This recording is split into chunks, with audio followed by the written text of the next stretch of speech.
श्रीराम नमस्कार.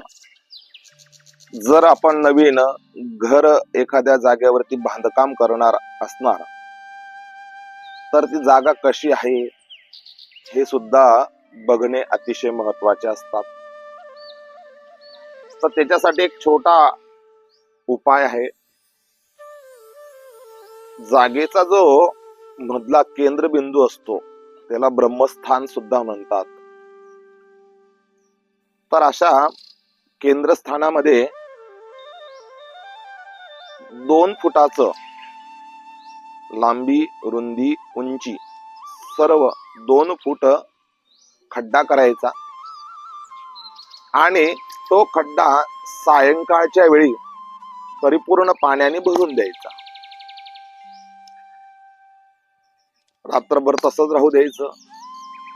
सकाळी त्या तिथे बघायचं की पाणी किती पर्यंत आहे. जर 25% पाणी जर असेल त्या जागेत तर ती जागा अतिशय उत्तम आहे. पाणी परिपूर्ण जिरून गेलं असेल आणि त्या जागेला फक्त थोडा ओलावा असेल तर अशी ही जागा मध्यम आहे.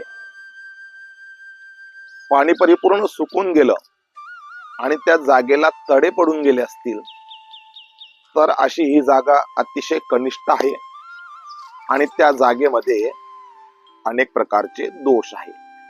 असं आपण जागेचे परिपूर्ण जागा कशी आहे हे आपण बघू शकतो. आणि हे करण्यासाठी दर्श अमावस्या हा जो दिवस असतो हा अतिशय उत्तम सांगितलेला आहे. म्हणून नवीन घर बांधकाम करण्याच्या अगोदर जागेचे निरीक्षण करणे अतिशय महत्वाचे आहे. आणि ते करून जर तुम्ही घर बांधले तर तुम्हाला त्या जागेमध्ये, त्या घरामध्ये अतिशय शुभ असे फळ मिळतील. श्रीराम, श्री राधे.